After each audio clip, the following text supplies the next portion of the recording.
But the star of today's video is going to be this Thermos brand safety heater. It's also a catalytic. And what makes it different from the Coleman is it's all aluminum. What's the big deal about that? Well, it won't rust. And it has some lighting features. You see all the way around the ring there is a wick. So what you do, it says to fill this completely and then use a bottle of fuel to put a small amount on that outer wick and light that, which causes the fuel to come up into the upper wick. But I'm not going to light any of these things. Probably the reason why they don't make these anymore. Oh, well, this does say it's a safety heater. What did that mean? Well, that meant things would get bumped over, knocked on them. They didn't have any safety shut off when they did, if they happened to get knocked over. This one has a wide base and would be very difficult, even if a dog were to drag his chain across that, to knock it over. So I'm sure that's one of the reasons why. One of the reasons why people don't use the old catalytic heaters. So tell me, with your Coleman catalytic heaters, which ones do you have? Both of these are just on. They don't have that control knob. So they're only on and only at one temperature, but they are smaller ones. So if I get enough likes on this video, I'll go ahead and put the fuel in here and light this up.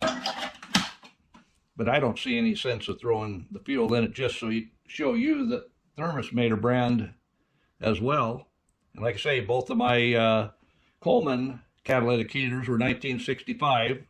They've got rust problems, but what do you expect for, let's see, how old is that? 60? Yeah, that's going to be 60 years old, huh?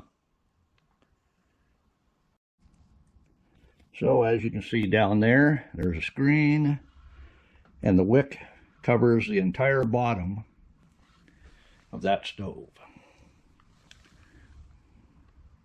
making it spill-proof. Well, at least anyway, we'd call it spill-resistant. So you see down inside there, maybe you see down inside there, you don't see a wick covering the whole bottom like it does on the Thermos brand. So the fuel would just slosh around inside a Coleman. And I'm assuming, like I say, the reason Thermos says it's a safety heater, it's less likely to get kicked over and spill fuel. I can see this one, even though it's heavy on the bottom, I can see this one, a dog with a chain running across, knock it over, and there is absolutely no safety device in any of these to turn it off. That's one thing about the new catalytic and the new catalytic heaters, that the take the propane.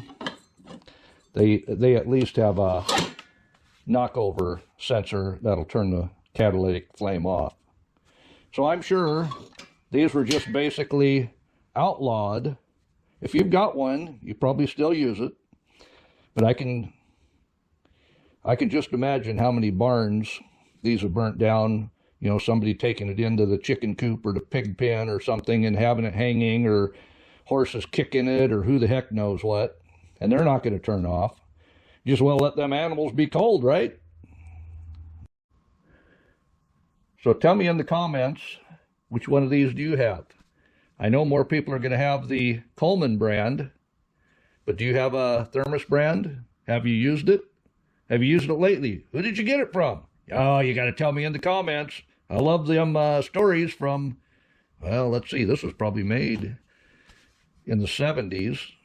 Because the box I saw for one of these has no barcodes on it, so that means before the 80s. That's when barcodes came out. I'll put a picture to that box on the video here so you can kind of take a look at it.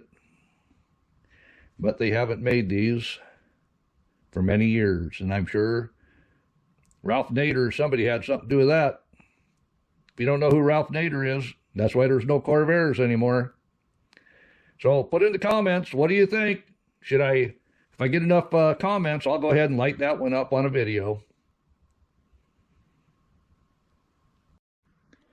So we got a couple more things for the chuck box. I've got this bunt pan, this nice little bunt pan. What's that good for? Well, you put water in there, set it over one of your stoves. That'll heat up your water twice as fast.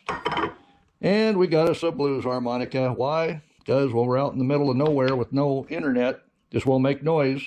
And at the Amazon dumpster store, I found this on $3 day, so it cost me $3. We're going to try that out too. That's just a little, I don't think they put kerosene in that, but I've got lamp oil we can use and try it out. And another thing I found at the Amazon dumpster store when it was $3 a day is this, it's probably a stocking hanger, I don't know. But I might be making me a tent over the top. Yeah, we'll see what to do with that. But that's kind of things I've been up to. Been out in your shop doing anything exciting? Let me know in the comments.